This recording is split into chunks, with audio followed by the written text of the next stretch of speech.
Hello দর্শক মণ্ডলী, আমি আমিনুল ইসলাম। আমার ট্রোলিং চ্যানেলের পক্ষ থেকে আপনাদের সবাইকে স্বাগতম। আজ আমি দেখাবো কিভাবে আপনি আপনার মেসেঞ্জারে মেসেঞ্জারে যে অ্যাক্টিভ স্ট্যাটাস আছে সেটা কিভাবে আপনি টার্ন অফ করবেন। সো ভিডিওটি শুরু করার আগে আপনাদের কাছে রিকোয়েস্ট, যদি আপনি আমার চ্যানেলে নতুন হয়ে থাকেন অবশ্যই চ্যানেলটি সাবস্ক্রাইব করে দেবেন এবং পাশে থাকা বেল বাটনটি ক্লিক করে দেবেন, যাতে করে আপনি আমার চ্যানেলের নতুন নতুন ভিডিওগুলোর আপডেট পেতে পারেন। সো আমরা প্রথমে চলে যাব হলো মেসেঞ্জারে ক্লিক করো। মেসেঞ্জার যে অ্যাপটি আছে সেটাতে ক্লিক করলাম।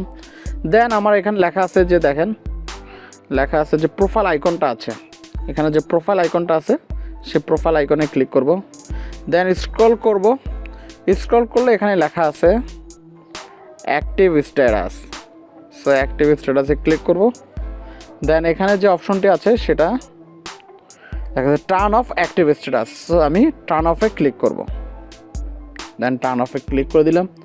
তাহলে এই অ্যাক্টিভ স্ট্যাটাসটা কী হলো, ডিসেবল হয়ে গেল, টার্ন অফ হয়ে গেল। সো আপনি এখন যদি মেসেঞ্জার যখন ইউজ করবেন, মেসেঞ্জারে আপনি অ্যাক্টিভ, কিন্তু আপনার ফ্রেন্ডদের কাছে এটা অ্যাক্টিভ শো করবে না।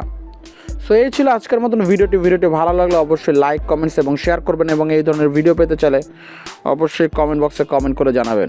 সো আজকের মতন টাটা, বাই বাই।